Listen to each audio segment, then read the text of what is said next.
Hey guys, hi! For those of you that were just on here, okay, we're doing a take two. Okay, I'm gonna jump right into it. You guys, I am interviewing my beautiful friend Teri Miller. She's gonna hop on here in a second.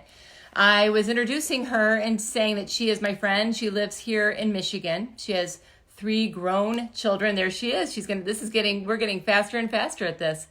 Uh, she has three, and I just think the world of her, and I can't wait to have her come on so I can introduce all of you guys to her. You know what? I am surrounded by so many incredible women in my life. Hey, Teri, girl, how you doing? You there? I think it's connecting. There we go.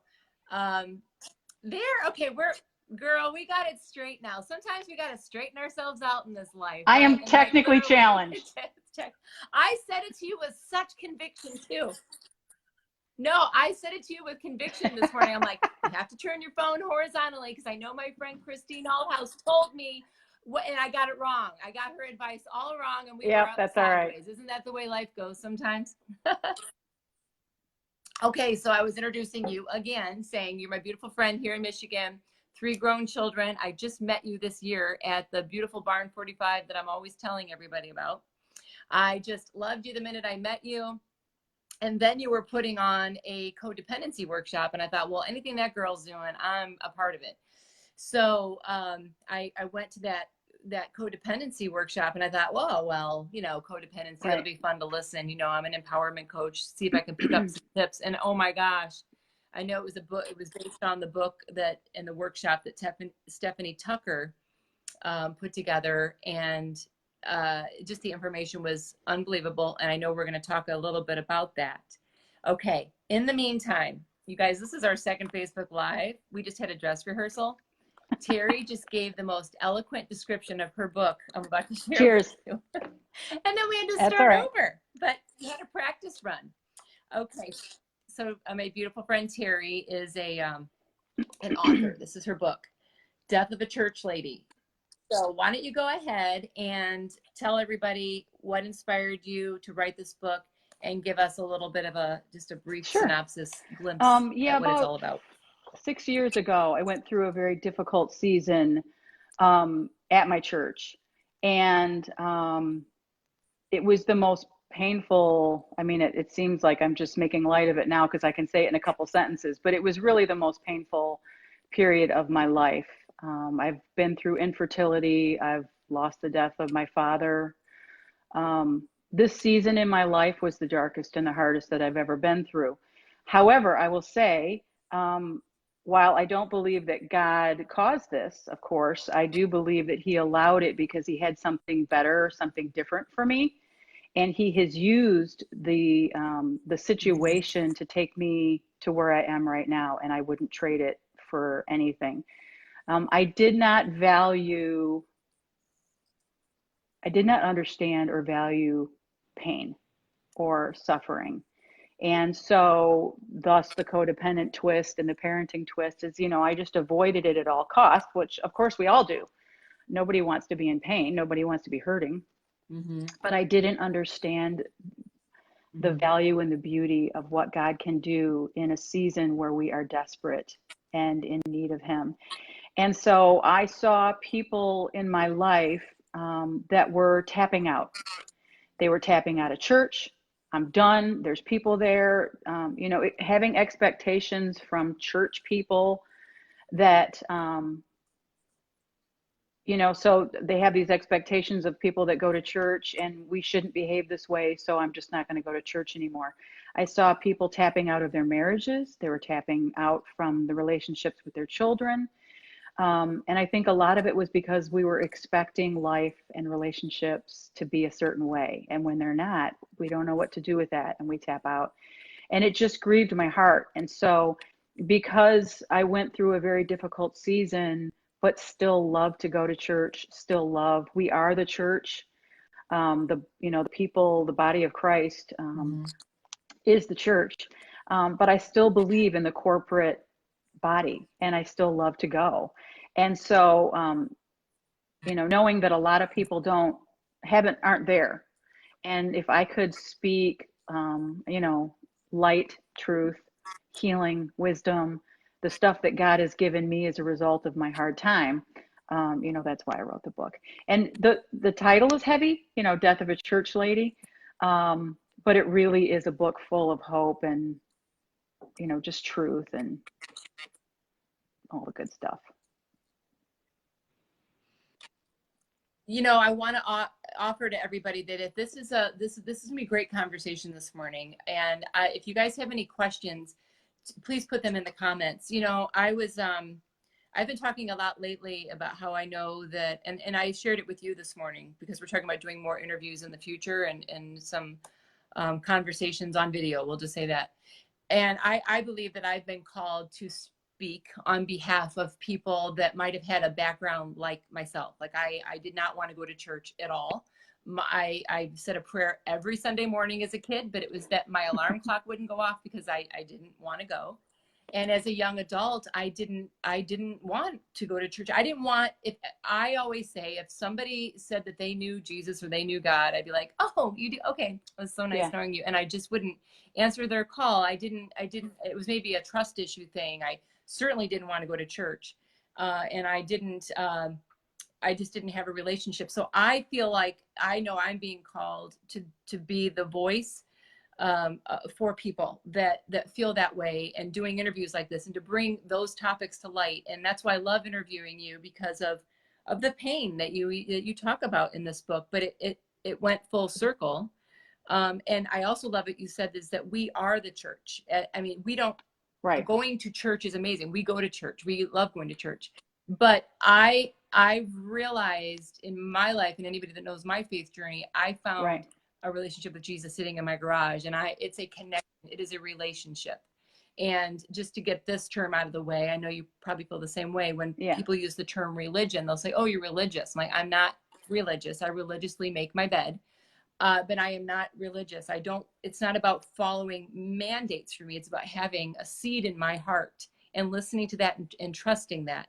And I'm sure that is kind of what you are referring to. And that mentality that we need to do something in order to have relationship with the Lord at salvation, and then from then on to be blessed by Him, to have relationship with Him. That it's about those things that we do. But what I have found is that it's what we receive, that He does all the heavy lifting. Is that, when we live from Him, not for Him. That's a term that my pastor uses that really articulates it well from me. It's kind of an inside out job as opposed to an outside in job, which is what a lot of the codependence, all of the topics in codependency, we're trying to get stuff from the outside into us, and we're trying to change our behaviors or the behaviors of other people. We're trying to find peace, and it's out here somewhere. And really, the way that God has set it up is that we receive His Spirit. It's from the inside and comes out. I love that. That is the best way to say it. That is the best way to say it. And, with this Laughter, Light, and Love page, I'm always trying to tell people that there's a faith undertone, because it's all started. Everything that I do is based on my faith now, and a calling and listening to a still small voice. But people do not have to be anything to be on this page or to receive, or when I'm doing interviews, I just hope that people understand that it's not about having to be anything. And I love what you just said about it coming from the inside out, not the outside in. And I feel like that's what I picked up along the way prior in my life, is that I had to be something. I wasn't good enough to, oh my gosh, people that know Jesus, they're perfect. They do everything perfect. I don't even want to try to be that. And I am sure you might have felt the same way, or maybe your experience growing up was different. But that's why I just want everybody on this page to feel that just the light that comes from, like you said, from the inside out. So I don't know, do you want to touch on what the pain was that you experienced? Maybe people are wondering. And if you don't, and you feel like it would be better just if someone read the book and you've kind of crossed over. Sure. Yeah, I don't mind touching on it, because I feel like, it's not really something that I talk about much anymore, except for if I'm talking about the book. But it is, I use the term spiritual abuse, which, of course, anybody who has had any kind of abuse in their life, they don't want to be identified with that. And I certainly didn't even like to say those words out loud. And I got a good description, like, what the heck is spiritual abuse? Because it's such a nebulous thing. And I liked the way, I don't even know where I got this definition from, but it's what happens in a human heart when someone uses God to take power over them in order to gain something. So there was a culture that was shame-based, fear-based, manipulative. And as the longer I was there and the higher up I got, the more it increased. And because of my codependency, because I felt the need to fix it, I could help it, I could bring health and healing. I took on a job that was not mine to take on. And so I was not even able to hear the Lord and say, where, Lord, what do you want me to do? Where do you want me to go? Because I was so committed to this church, and I had been taught that you don't leave church, that it wasn't even in my consideration that God might take me somewhere else. And so I believe that this is how I believe that God kind of allowed it to get bad so that, pain brings change. And so I was able to face some things that I couldn't face before, and just wanted to say, we just feel like the Lord's calling us somewhere else, which he was. We feel like he had something different for us. We'd been there 24 years, so we were definitely committed. We loved it. We had great experience there, raised our kids there. But in doing that, in the culture that we left, and I don't think it's quite the same now as it was at that time. I'm hoping that it's better. You couldn't leave. So if you did, you were shunned. There was definitely a narrative that came from leadership where they controlled the story and definitely made up some very damaging, hurtful things. People you love and you serve with for 24 years, you think and hope that they would know your heart and that they would, support you. And so that it just got real ugly. And, hurting people hurt people and all the cliche things. And so I pretty much lost all my people, almost all of my people, and felt like I really hurt the leadership, which were the pastors that I loved and served alongside so much. So it was just it was so painful on so many levels, because it's never my heart to do anything to wound the church or leadership or friends or, it was just the last thing I wanted to do. But, God he works all things together for good. And so he's definitely used it in my life, and I'm grateful for that. I love those thoughts. And we both know through coaching and counseling, we do a lot of that for women, both of us. It's another thing about Teri. She's an amazing person to talk with. So we both know that shame is one of the lowest places you can resonate. And shame is also a very powerful tool. And people use shame. They use it through modes of passive aggression, or like what you experienced, just feeling shame, because sometimes when somebody knows your heart, whether it's intentional or not, that can be a tool for kind of controlling a person. And what I'm wondering, what I kept feeling as you were saying all of that, although thank you so much for being so raw and real and authentic and sharing your thoughts. What do you feel you learned about your faith and your faith journey coming out on the other side of? I think the biggest revelation for me was how much I was living outside in as opposed to inside out. I use the analogy of, so, we just had Halloween yesterday. And so, but I have this analogy in my book about the difference between being a Pez dispenser and a pinata, and having these two different mentalities. And for much of my life, I had a pinata experience. So it was like even though I had a great relationship with the Lord and I knew that the Holy Spirit dwelled within me, I knew that, I experienced that, I lived from that. I didn't always live that way though, like the way that my relationship with God. I was still trying to, it was like out here somewhere. So like a pinata, I would, one of the things that revealed it to me is my daughter wrote a song. And in the song, and I'm listening to the song for the first time. And so as a songwriter and as a worship leader myself, I'm anticipating where she's going. And she says in the song, I sing to you. And as she's, so as she's holding Mm-hmm. notes out, I'm anticipating where she's going. Well, my heart, when I'm writing the song, where I think she's going, is I will sing for you. And I thought, Mm-hmm. she knows that she's just singing to him, that he doesn't need her to sing for him. Mm-hmm. And that was kind of where God wanted to just put a stop to that, so I would worship him and bang at the piñata, and his spirit, the candy, would fall out and I would receive that sweet reward. I would pray for people, and Mm-hmm. or I would, these things that I did. And while, I did read my Bible and I did receive.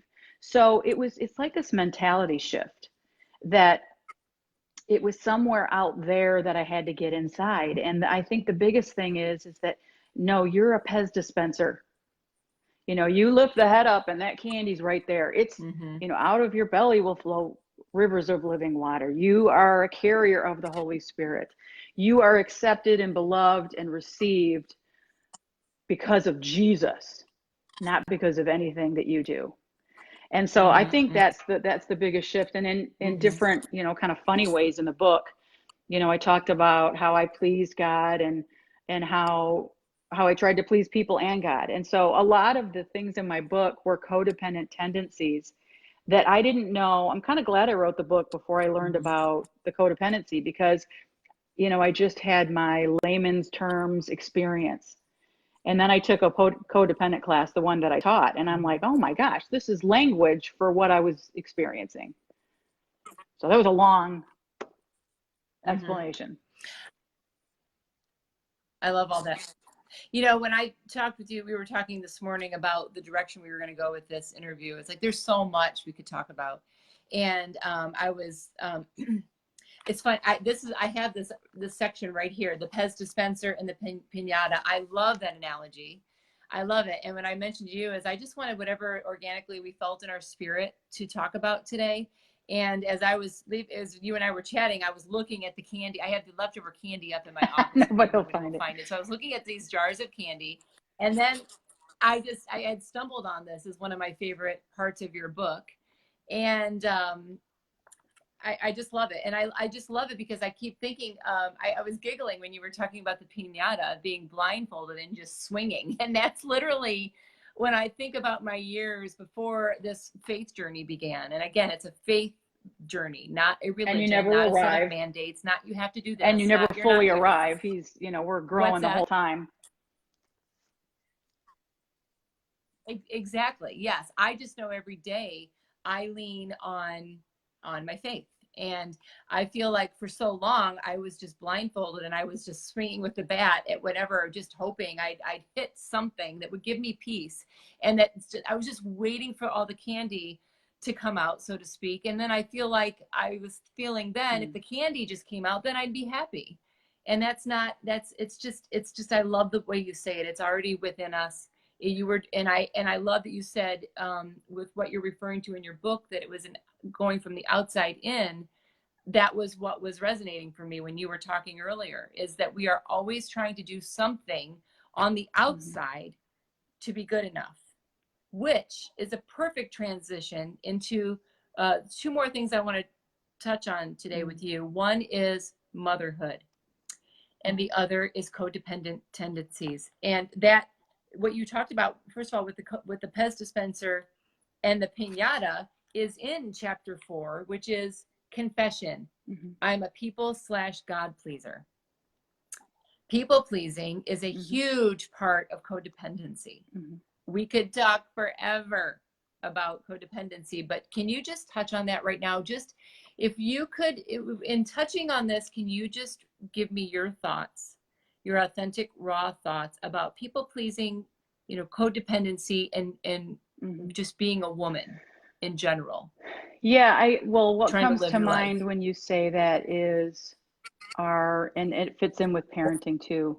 I mean, the codependency and the parenting thing is like the whole reason I discovered that I had Mhm. any codependent tendencies was because I was struggling with the empty nest transition. Um, but our greatest need, we need to belong. We're created for relationship. We are created for community.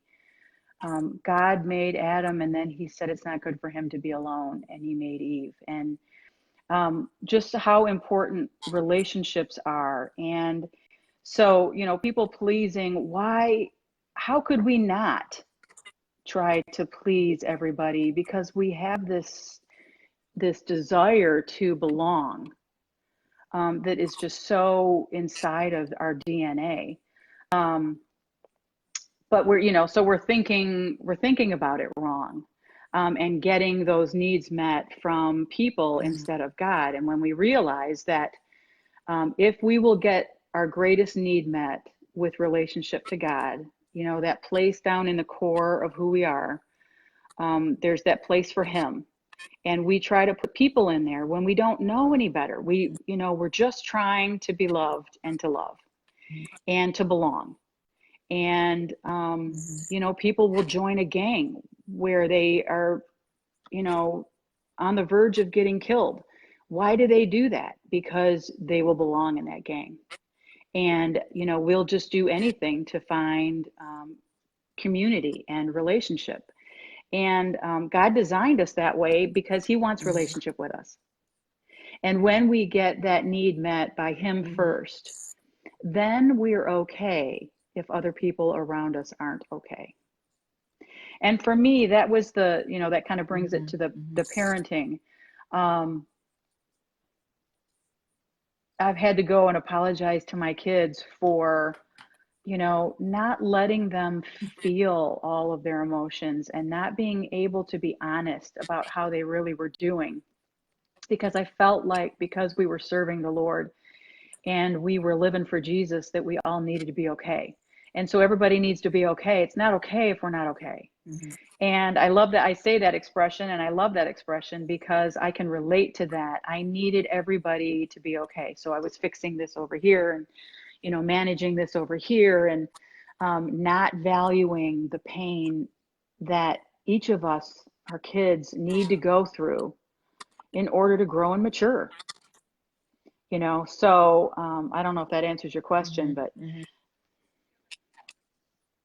It's a, I see a lot of people on here that are parents. If you guys, these interviews are for all of you. And while we're on live, if anybody has a question, Teri is very well versed in codependency, which is,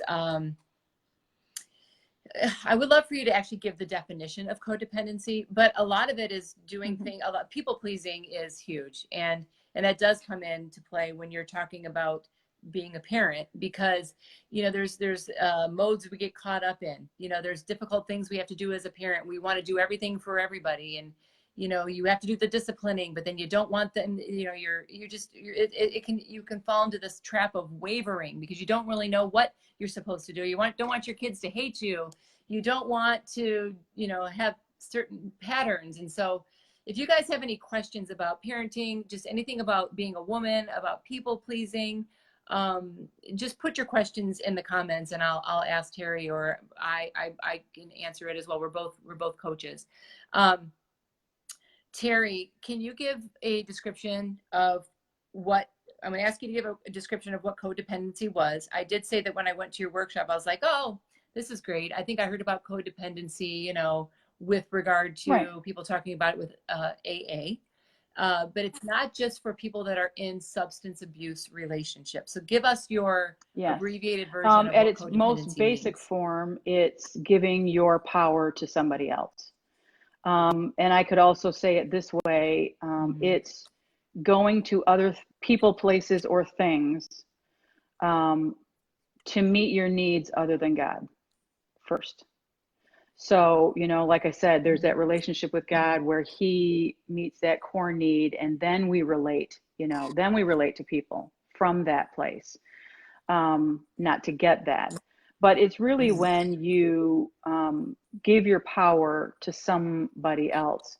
I used to have this saying that I heard somebody say it, and I'm like, oh, I like that. That I'm only as happy as my most unhappy child. And I thought, that just feels good. Like, that just, yes, because who doesn't want their kids to be happy? Yes. I just want my kids to have a great job and Right. find a great spouse and to have joy. And I mean, that is my heart's desire over everything else, is for my kids to experience that. So that felt so good. And then when I'm going through the codependent workbook, which I have to say, Stephanie Tucker has written a workbook, and you can get it online. You can watch her videos. We've all agreed it needs to be retitled because it's so much more than what we think of when we think of codependency. But I need to be okay when my 25-year-old is figuring it out and not making choices that I would make. Or when my 14-year-old is figuring it out and not making choices, or my 8-year-old. They, understanding that they have their journey, and I'm there to love them, to guide them, and the older they get, to coach them and then just support and love them. There's that letting go, so that by the time they're college age, you've done your thing and you got to let go. But being okay when they're not okay, because there's going to be times they're not okay. And we can't give our joy, it can't be based on what other people are doing or on outside things, our job. What if we get, go ahead. Yeah. Go ahead. Well, you were mid thought there. I thought you were done. Well, So I just, jumped in. But what were you saying if we there? get Finishing that thought up. our identity and our joy from our job, and then we get laid off, what do we do now? And if it's from people, even though people do bring us great joy, and the people around us are way better off if we're okay on our own. We don't put pressure on them to be a certain way or to live a certain way or to meet our needs. And the people around us get healthier and have more joy with us. We're a lot more fun to live with when we're not so dependent on everybody else being for whatever. Yeah. What you said so many things there. I should really use my pad of paper and write these things down. But one of the things that you touched on was only being as happy as your most unhappy child. Is that how you worded that? Slippery slope, isn't it? Because for so long, I know for me as a mom, if everybody wasn't happy, then I needed to try harder. I needed to do more. And when I started living my life with an audience of one, truly, and again, this is coming from a girl that didn't want to hear about it. If you have faith, I don't want to hear about it. When I started living my life and trusting that Pez dispenser, those candies that were already there, that were already inside of me, that I had to learn that, I started to learn the value in doing the best I can. The best doesn't mean perfect, but trusting, leaning on God to guide me to do the best I can as a mom. And then from there, everybody has to, our kids have to live their own journey and live their own life. And I can think of a woman right now that's struggling with one of her teens, and it's heart-wrenching for her because it's like, what do you do? What answer do you pull out of the bucket as far as guiding this child on giving her everything you have, teaching her the mistakes that you've made in your life, the choices, and then watching it unfold, your own choices unfold before your own eyes? What do you say about that? I don't know what your life was with raising your kids, but if you see them repeating the same patterns, Uh, what say you there? Yeah. I know what I say, but this is my Yeah. interview Well, with my you, and I first want to thought hear your. is, we're responsible for ourselves. So the healthier we get, I know people when they have relationship issues, they want to fix the relationship, which means they kind of want to fix the other person. And I have found the more healing and freedom, Mm-hmm. the more work I've done on me and changing the way that I think and pursuing truth. And um, the more that I do on me, there's a ripple effect of healing that happens. And so relationships will get better. Mm-hmm. But to kind of go back to the pain of watching your kids, I'm I like to use the analogy or the thought of the prodigal son. Because when you look at the Mm-hmm. message of the prodigal son in the Bible, the father represents God. The prodigal son is the idiot child, which we all are at one point. And I love that. I love that you said that. That's the truth. We always look at the possible, like the idiot child or the family that has the child, but we are yeah, all that yeah. idiot And child he's at like, some I got a point. plan. I think Yes, I I know what love I'm you going to mentioned do. that. And so he goes to the father inheritance and I want it Don't we now. all? And this is the point that I take from this that I love so much is that the father did not lecture him. The father did not beg him. The father did not chase after him. The father did not go check up on him. I mean, are these not all the things that we do as parents in an effort to keep them from making the mistake? And so, and I guess I'm talking, little children, you got to be there to keep the hand off the stove. I mean, but at a certain point, Mhm. when Yeah. kids get of decision, they're going to be in middle school and they have to make their decisions. Understanding that we speak the truth, we live the truth, we stay connected to their heart. That's the most important thing. But knowing that everybody's got free will and they have to figure it out and seeing the beauty. I'm back to that again, seeing the beauty that, maybe they don't make a team because they had a bad attitude. And God's got to do that work. We could have coached them through it. Don't say this, say this. Don't do this, do that. Um, but maybe they had to learn a hard lesson about how to relate to people, and they won't do that again. But if we get in the Mm-hmm. middle and start trying to do it for them to save them from the pain, um, which seems like the right thing to do as a good parent. We're just not valuing the lesson that they're going to learn that's going to cause them to mature. And so we're robbing them of their maturity Mm-hmm. by preventing them to go through difficult situations or we're losing their heart because we run after them and we lecture them and we don't honor them as people who have free will to make a choice and that we trust that they're going to make a good choice or we trust that they're going to learn from a mistake and we all make mistakes and let's learn from it. There's value in that and just keeping that relationship with that child.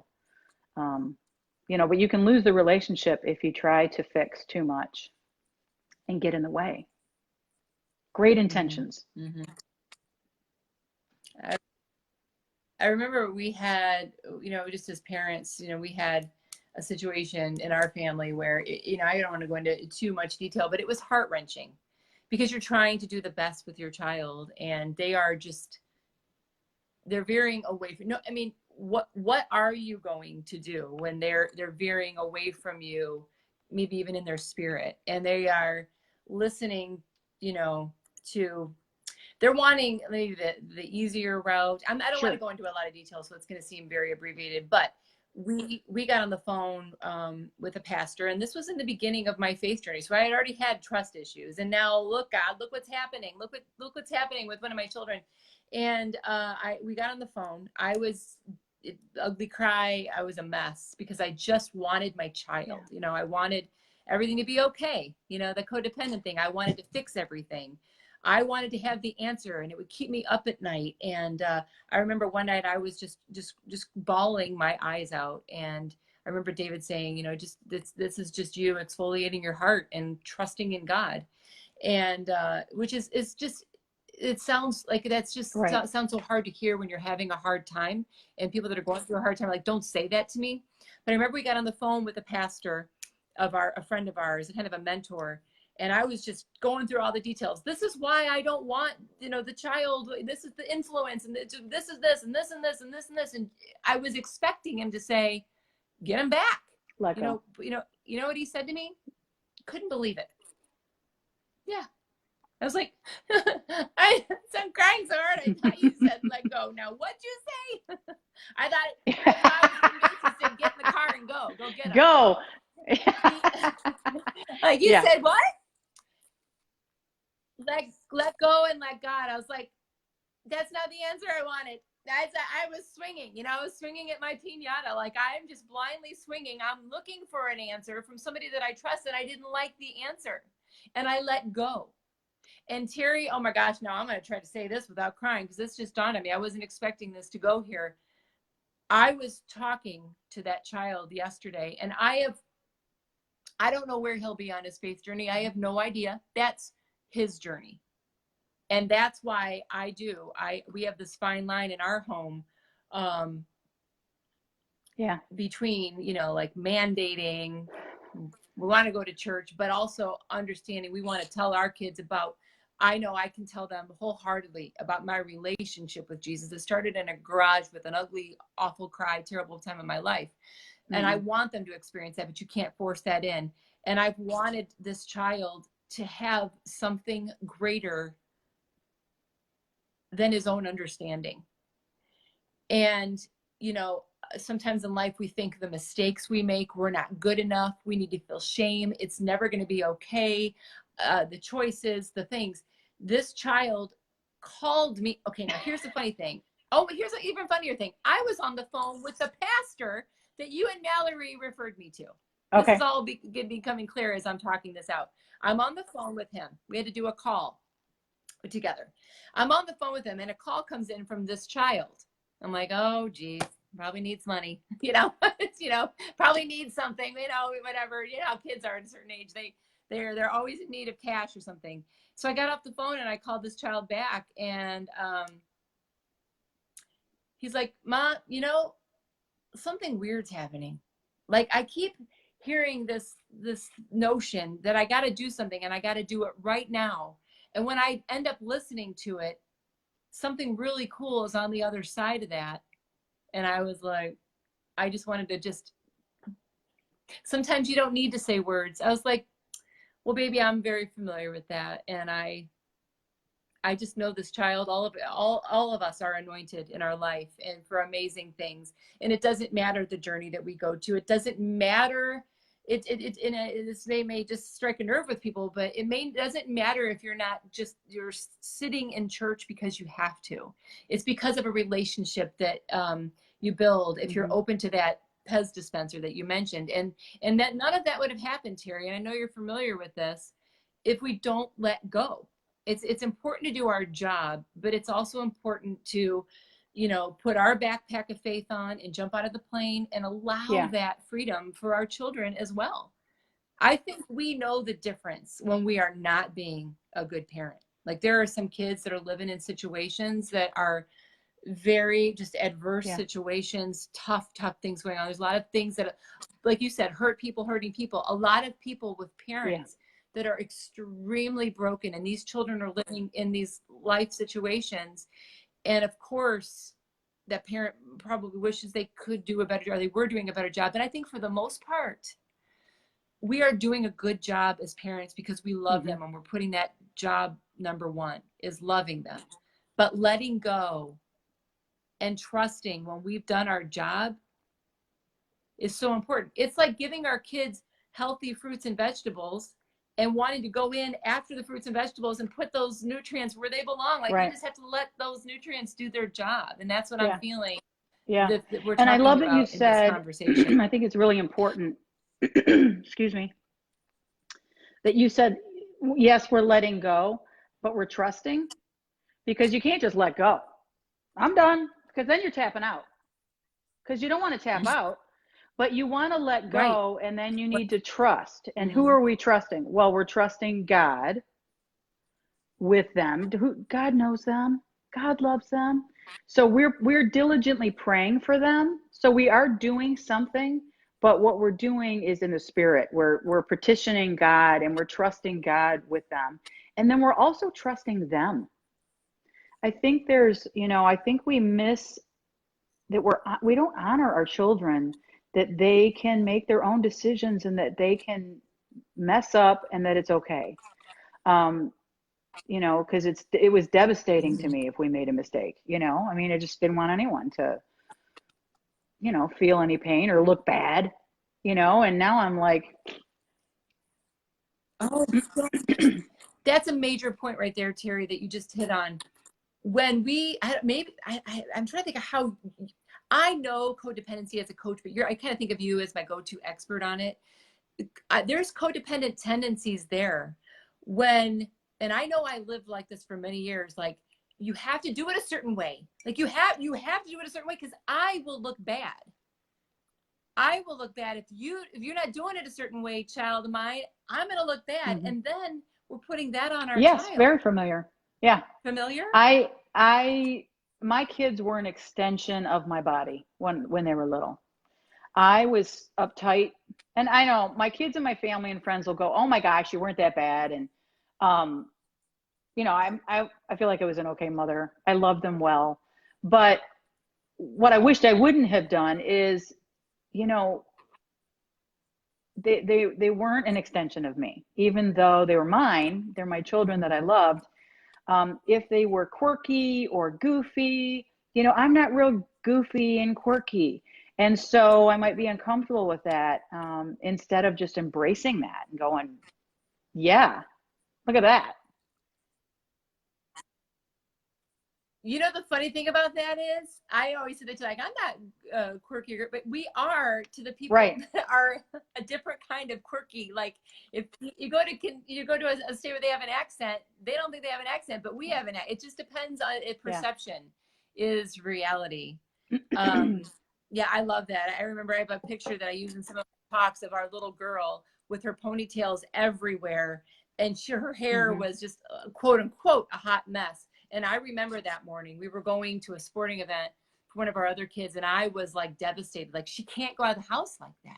Like, not because she didn't look adorable, but I get teary-eyed when I look at that picture because I realize for myself how it made I put so much pressure on myself that her hair needed to be done because other people were going to think I was neglectful and I wasn't doing a good job instead of just letting her just be, there were some times I remember when I look back, there were times my oldest daughter was one of those kids that changed her clothes like 5 times a day and wanted to go to the grocery store in her rain boots, her bathing suit, and her snow coat. I mean, and at some point I decided to pick my battles and would let her wear her rain boots, her bathing suit, and her snow coat to the grocery store in January. At some point you got to pick your battles. And I just, and I love that about her. And so I mean, in that regard, I'm glad that I saw. I mean, at some point I just had to pick my battle, and it became easier just to let her, the things that didn't matter, let her express herself. And I'm glad that it was so hard that I had to do that, because I might not have, if she hadn't have been so persistent. This just swooped across my heart as you were talking, that when we were given the job, the beautiful honor of raising children, that we realize we have to teach them so much. But the truth of the matter is, when you come out on the other side, you realize they taught you a lot, whether they knew it or not. The experience of being a parent teaches you so much about yourself. Teri, would you, and if you are not okay on time, I love this. I know it's a quote unquote an interview, but this to me, I just wanted to bring this to everybody else, because this is just like two girlfriends having a discussion. And girl, I'll talk to you forever. And I know Facebook Lives are better when they're short, but you know what? If people want to cozy in and watch this whole thing, however long it is, then it's there for them. So if you have to go, let me know. I won't keep you too much longer. But what do you say? I'm just so passionate about talking to you and friends of mine just like you that can speak to the truth of this question. What do you say to people that just, they don't want to hear about faith. And unfortunately, some of them have Yeah. probably already logged off the minute we started talking about it. That grieves my heart because I was that person. And I can tell you, I know I live not a perfect, not stress free at all, but so much peace because I have something to come back to. What do you say to people that just don't want to hear about God and are certainly, they're going to want to hear why your book is titled Death of a Church Lady and what that all means. But first, what do you say to those ladies? People don't want to hear about God. Oh, that's a good question. Yeah, I know that the church lady in the title triggers a lot of people.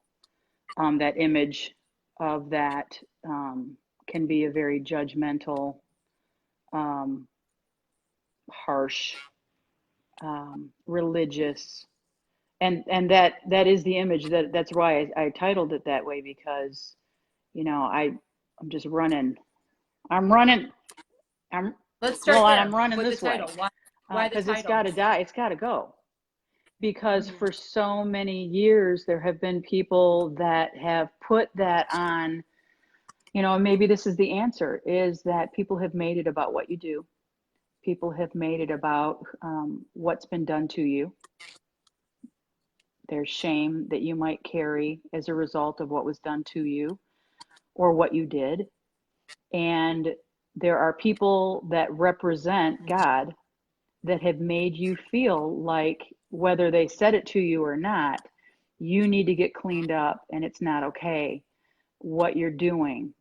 And so you feel like you don't belong, but you do belong. That's the very reason he came, was to take that from us and to heal us from that by what Jesus did. So I guess I would say you might be looking at people. People will hurt you. People are all broken. We all are. And how can we not relate that to God? But God wants you to kind of give him a chance and not hold him to what people have done. I love that. I asked you the questions. I realized the second I did it, there isn't a proper order, but as it came out of my mouth, I asked you the first question, and then I jumped over to you explaining your title of your book. And I had a feeling, as after I switched it around there, the first answer was going to get answered by you answering about your title, and you did. You just exactly touched on what with your answer about the title of your book. You touched on what can be said to people that don't want to hear about God. And it's really that we're good enough. That's what you just said. We're already good enough. We don't have to experience shame. We don't. It's not about what It, we do. It's about yeah, what it's we're about what he experiencing. has Is done that how for we us. would? He's the one that makes us able to, we Yes. still Mm-hmm. come broken and we still hold grudges or bitterness, or, we still do things that, grieve his heart. But we're not the ones who make us, we can never be pure enough and good enough to come before him. It's only because of what we receive from Jesus, that we can do that we come to him. It's all about Jesus. Mm-hmm. And that piece. And so I know the answer to this, but can you explain the death of a church lady? That title doesn't mean the death of you ever going to church It's the again. death It's of, the yes, death of it's the the death of the persona. persona, Is that but right? it's also that circumstance almost killed me. Well, it was, Can you explain that? well, And well the yeah, persona and how it almost killed you, if you're yeah, comfortable? the Obviously, persona you already of wrote a what we book. just talked You're like, about, the judgmental, you think of the Saturday Night Live character with Dana Carvey, you know, um, somebody who's just very religious, looking down their nose, uh, valuing behavior over heart, you know, just, some of the things that are easy for us to do. We're not evil people. We just get off the track. And so I just kind of lost my thought with that. I love what you just said. Valuing Yeah, behavior over, that's what, was it and heart?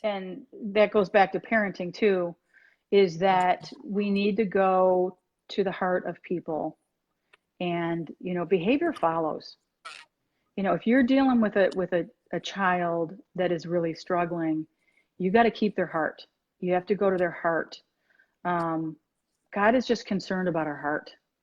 And out of, our heart, those things, we do the things that we do, because of, wrong thinking or wrong beliefs or wounds that we've believed a lie about, that kind of thing. Um, I was going to say something else and I can't remember what it was. Sorry. I'm also trying to, I'm listening to you, and I was just reading the comments too to see if anybody has any questions, about codependency, about this book. Somebody said, Deanna, hey Deanna, how do It we order is, this book? but It's you could on go Amazon, to, right? I guess I would prefer, you can go to Amazon or terimillerministries.com. Mm-hmm. Yeah, I had a feeling you were going to say that, and I'm so excited because that's also the way people could reach you or get to know you more, is to go to Ministries.com. Yep. terimillerministries.com. Terry is Terri. Terri. Teri Miller. Oh, just one. Yes, I keep spelling it with two, and I do know it's one. Same with my friend Michelle, who has one L. I still make the mistake. Ministries.com. Teri Yep. Miller Yeah, and I have some blogs on Ministries.com. there, and Yep. I need to do more with my webpage, but. Oh, I love it. And I love the blog pages that you wrote about. One was about finding your tribe, with finding the women in your life. If you have a little more time, I'd still love to talk a little more Yeah, about I mean, codependency. Are if you you don't think okay we're on wearing time? people out, do you want to do it another time? You know what? I believe Okay. that they can. There's 8 people live, and they Okay. can stop and start. Well, just a couple more minutes. Um, I loved your workshop. I don't even know where to begin because it was amazing. You are fresh off of a codependency intensive workshop that you did 2 Saturdays, several hours at a time.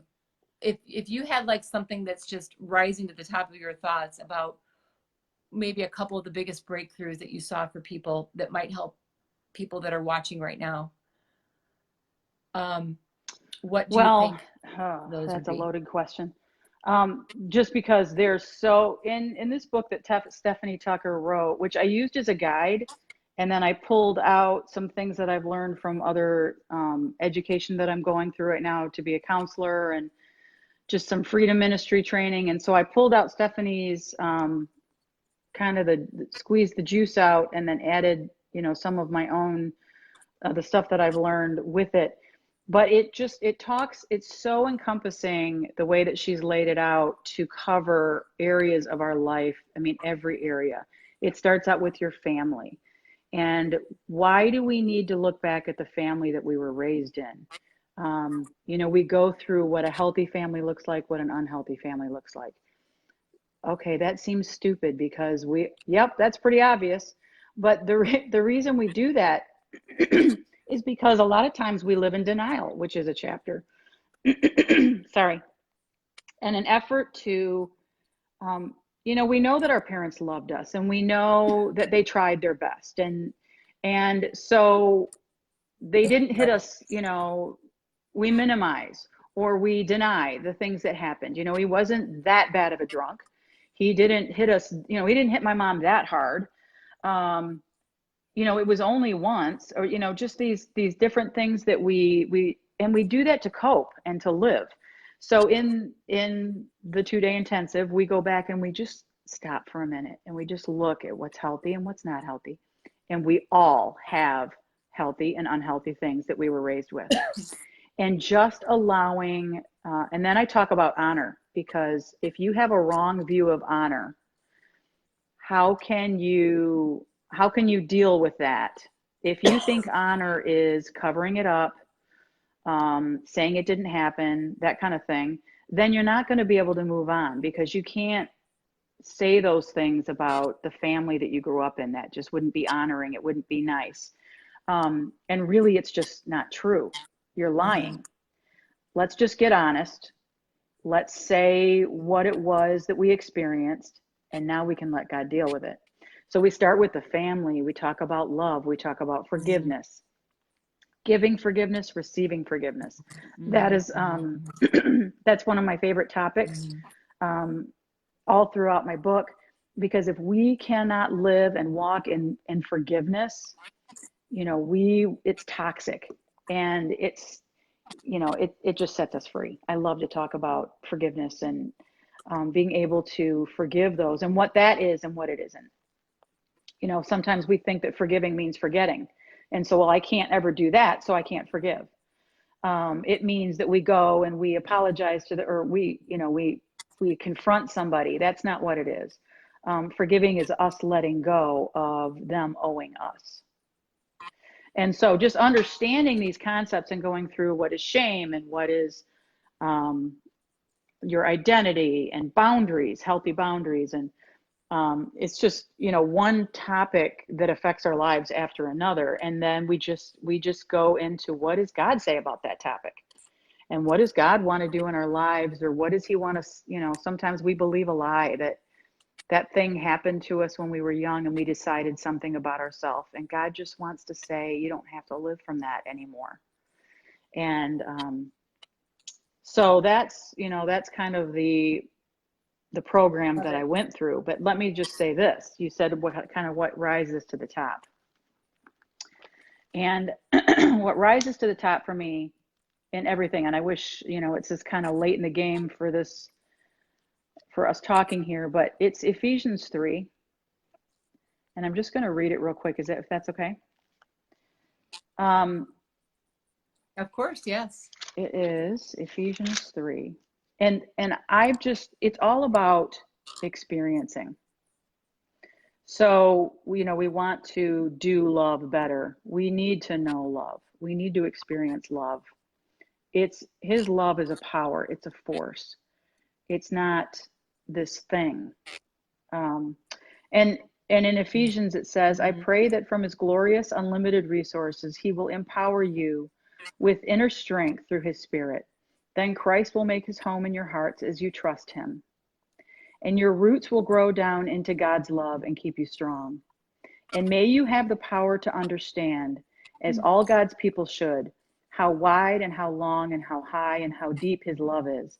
And may you experience the love of Christ, though it's too great to fully understand. Then you will be made complete with all the fullness of life and the power that comes from God. That is, for me, the message that anytime I'm counseling somebody, anytime I'm doing a codependent intensive, anytime I'm talking to somebody on Facebook, it's that the point is that we would know him and experience his love. And if we can experience him, kind of those other things will be taken care of. So I love it. I thank you for sharing that. And as I was listening to you, I love all the things that you said, everything you were reading, they're free gifts. And what I was realizing as you were reading, what you weren't saying, you weren't reading, is that it's not about what we do or what we've done. It's just that we are given a free gift. It's like, it was a free gift. I was going to say gift with purchase, but the purchase of just surrendering. And then there's this free gift. And I love everything that you just said. I love what you just shared about codependency. I wrote a couple of things down, and I know one of the most powerful things I feel, which comes from my faith, but a byproduct of my faith and listening to what I need to do, was to coach women. And I know you do the same thing. And one of the powerful things that we have, because of our faith and because of the route that we've chose with faith-based counseling or coaching, is that we get to help other individuals break generational chains. And I think that's what you're talking about. That's one of the most powerful things that we can do. And if we've lived our life with other people, and you said hurting people, everybody from one generation back as far as you can go, everybody has hurt. And sometimes it gets transferred into the generation, and we're utilizing that. And sometimes the word utilize isn't always a great word, but we're utilizing those pains and those chains. And there is a story that I've heard, I don't know if I have the details right, but it was that a woman at Easter was making a ham, and she would cut the ham in half. You know the story? and she'd put it into different pans. And then one year her husband said, why do you do that? And she's like, I don't know. So she took charge. She called her mom and said, Mom, why do we cut the ham in half? She's like, because that's what you do. She's like, well, I know, but why? She's like, I don't know. She called her mom.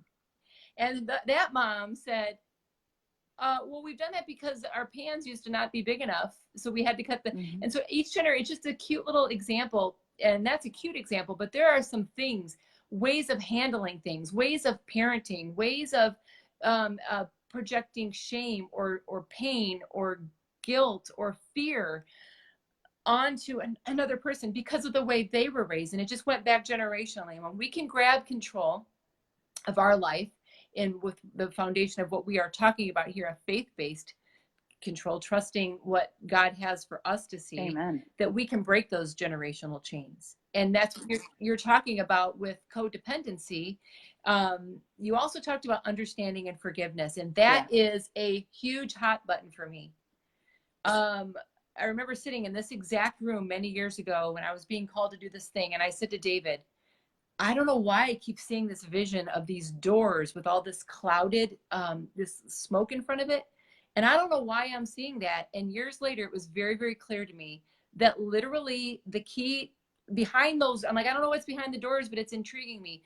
Behind those doors was this calling that God put on my life to help myself, to help other women, to do these things. And I realized the key was understanding and forgiveness, because I needed to walk through my own stuff in my life. And I have understanding and forgiveness in one of my keynote talks. And some of you know the story. I was doing that talk in Atlanta and talking about understanding and forgiveness being the key. You can have boundaries, and you don't have to, accept those things over and over again in your life, but to have understanding and forgiveness for the generations before, the pain and everything that they went through. When you can have true forgiveness in your heart, that is literally the key to your freedom and to releasing these chains and generational pain. The night before this talk, I was noticing a woman across from me was wearing a key. I said, oh, that's cool. What is it? What is it? She said, it says Risa on it, and it's Italian for surrender. And so when I did that talk, she walked up to me and she tapped me on the shoulder and she handed me this necklace, and she was just full-blown tears. And she said, you were just talking about understanding and forgiveness, and I have been living in the chains of that, of the lack of that, in a state of lack, of so much anger and angst against my offenders. And you just set me free. I didn't, the spirit that we derive all of our energy and everything we do from gave me, the notion to talk about that because of these doors that I saw, that understanding and forgiveness is the key. She said, you just set me free, knowing that I had to have understanding and forgiveness. And it was a gift. She said, it's a gift for me to be able to do that. And, in Stephanie Tucker's book, and I know with your workshops, people want to jump to the end. They want to jump to one of the last chapters on boundaries. Like, oh, I'm about to stonewall you or whatever. Boundaries. Like, how do we have the boundaries in our life when we love somebody? And the first place to start is not maybe not answering that, but it's just starting with forgiveness.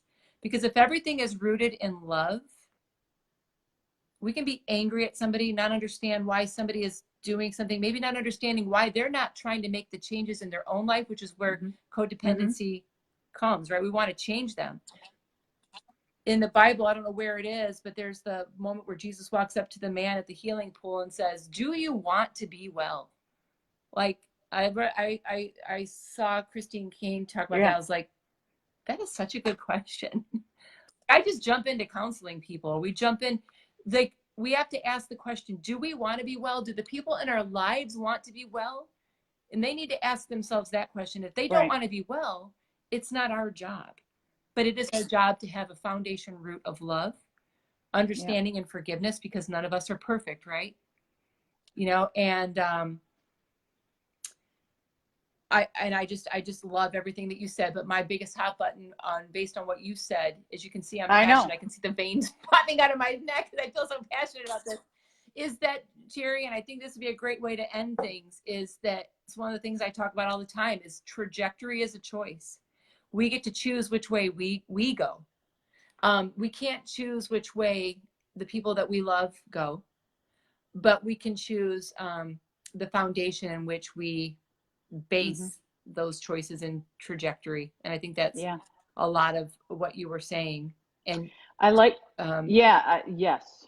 I what are your thoughts? actually, when I was doing my intensive this past Saturday, when I got to the topic of forgiveness, I got giddy. Like I get like this. We get to talk about forgiveness because I Mhm. know the value. And the Lord kind of gave me this imagery, and I say that forgiveness is like the oil that helps us to live our life. Like if you think of your body as like a machine, an engine, um, if you don't have oil that keeps it all flowing and smooth, you know, just think of all the healing elements of oil. Um, that like forgiveness is just like putting oil on that engine, and you can just move softly and smoothly, and it runs good. And when you have a lack of forgiveness, which turns into bitterness and offense, clunk, clunk, clunk, clunk, like you can still keep moving for a while. That engine will keep moving, but man, it's a lot of work. It's a lot of work. And Mhm.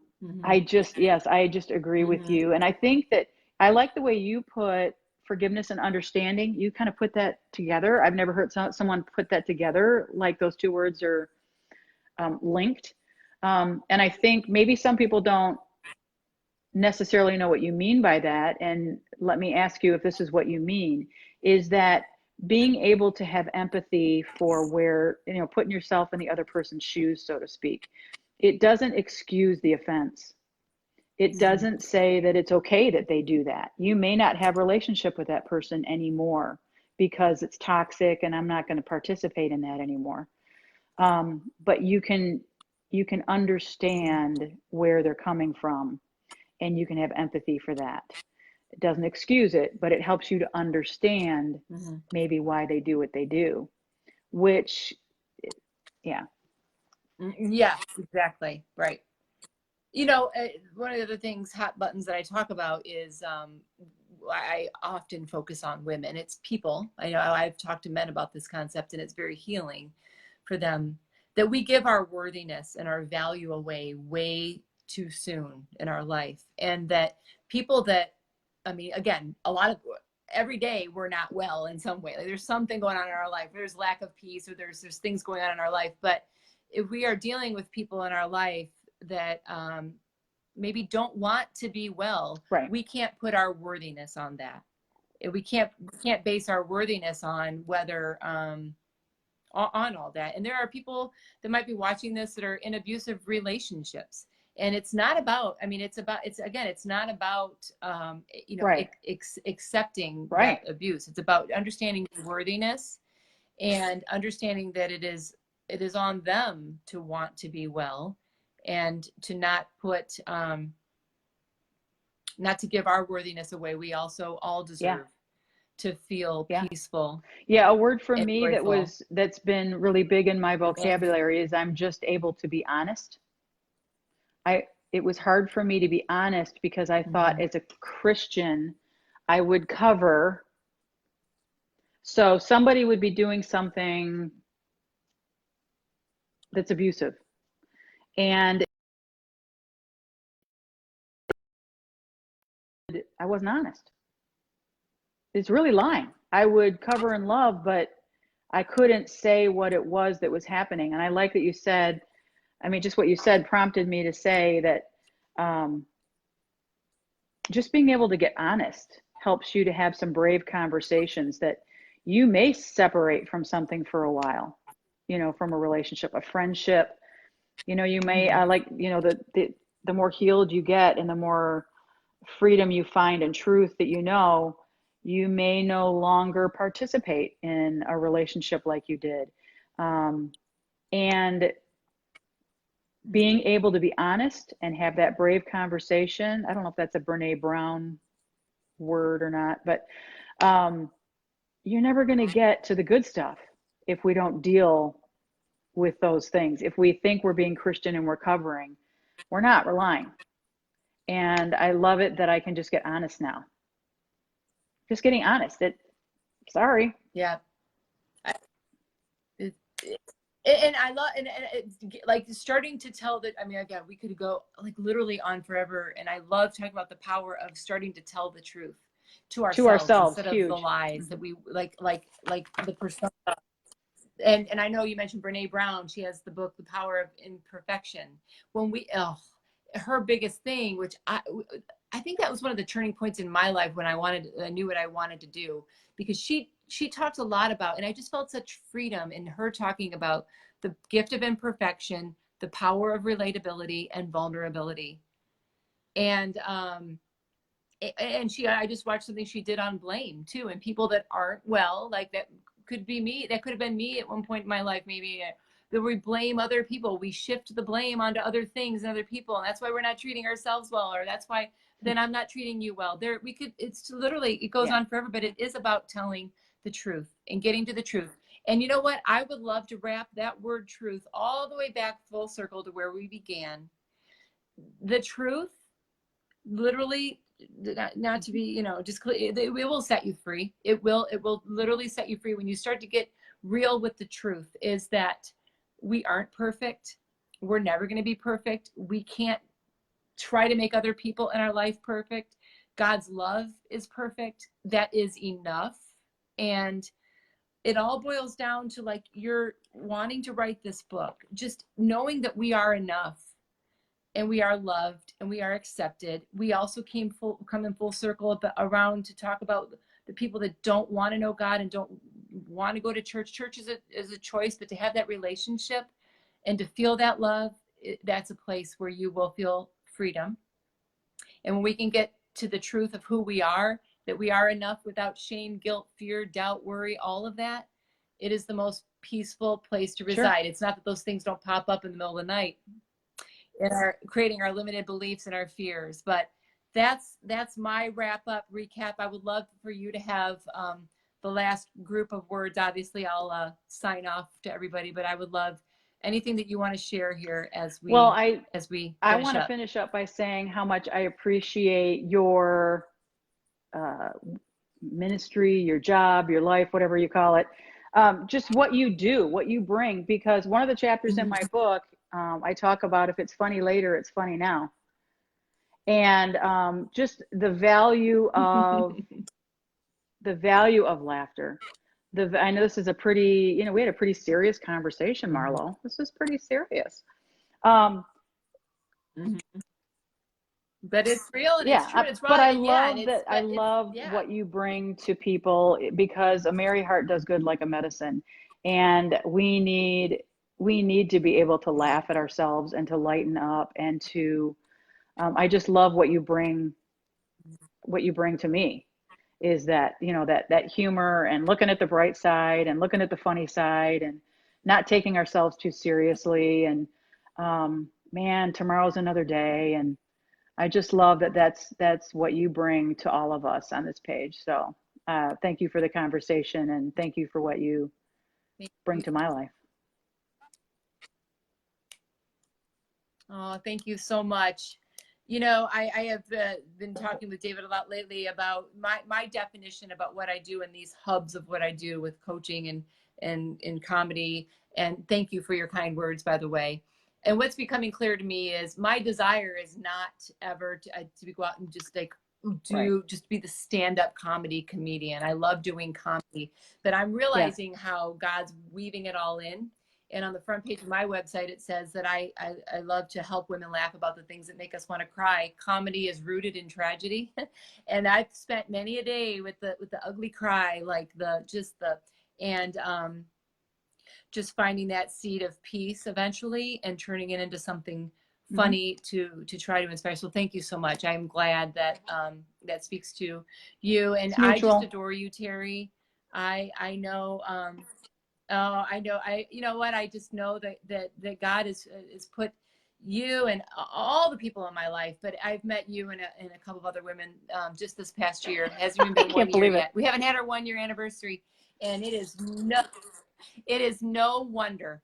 It is no wonder at all why we met. We are on the same path, and we'll learn all the backstories of each other as we go along. But I love looking forward, and it's like I know you can relate. It's like a picture of an airplane, and God gives us like the next light bulb to light the path. And putting you in my life has been one of those bulbs, girl, and I appreciate you. And I know I'm watching all the comments go by. A lot of people are going to watch this in replay. Yeah, I me hope too. it blesses a lot of people. Me too. So you've blessed me, girl. My pleasure. Thank you so My much. pleasure. Let's do it again. Thank you for your time, Teri. So again, let's do it. To get to Teri, it's terimillerministries.com. Teri with one R, Teri Millerministries.com. You can order her book, Death of a Church Lady. And you can find that on Amazon or right on her website. So, okay, we're going to go for now, Bye. Teri, but I'll Have a look good forward to day. you next time. Bye, Teri. Bye, everybody. Thanks for your time.